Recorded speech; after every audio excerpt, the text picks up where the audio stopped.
Hi friends, ఈ కొరమేను చేపలు, ఎండు చేపలు ఫీడ్ అలవాటు విధానం.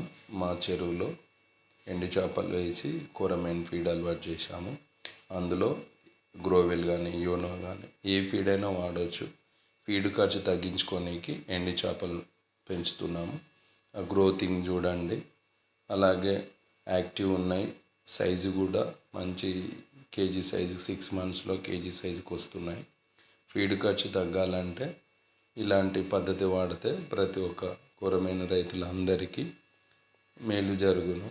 కాబట్టి నేను చెప్పేది ఏంది అంటే, ప్రతి ఒక్క రైతు ఈ వీడియో చివరి వరకు చూడండి. మీకు ఇలా అనిపిస్తే చూస్తే మీకు కూడా ఏంది అనేది అర్థమవుతుంది. మా ఛానల్ని సబ్స్క్రైబ్ చేసుకోండి. మీకు ఏమైనా డౌట్స్ ఉంటే మా కామెంట్ రూపంగా పెట్టండి. ఈ ఎండు చేపలు కూడా ఎక్కడ పోవాల్సిన అవసరం లేదండి. మా దగ్గర ఎండు చేపల ఫీడ్ చాలా ఉంది. ఎవరి రైతులకు కావాలన్నా కాంటాక్ట్ చేయొచ్చు. మీకు మీ చేపలకు ఫీడ్ అలవాటు ఉన్న, ఏ ఫీడ్ వేసిన అలవాటు ఉన్నా ఎండు చేపలు వేస్తే మంచిగా అలవాటు అయిపోతాయి, యాక్టివ్ ఉంటాయి. సైజు కూడా మంచి సైజు వస్తుందండి.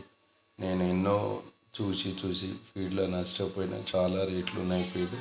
ఇది తగ్గిస్తుంది. ఫీడ్ ఖర్చు కూడా మనకు అందుబాటులో ఉంటుంది.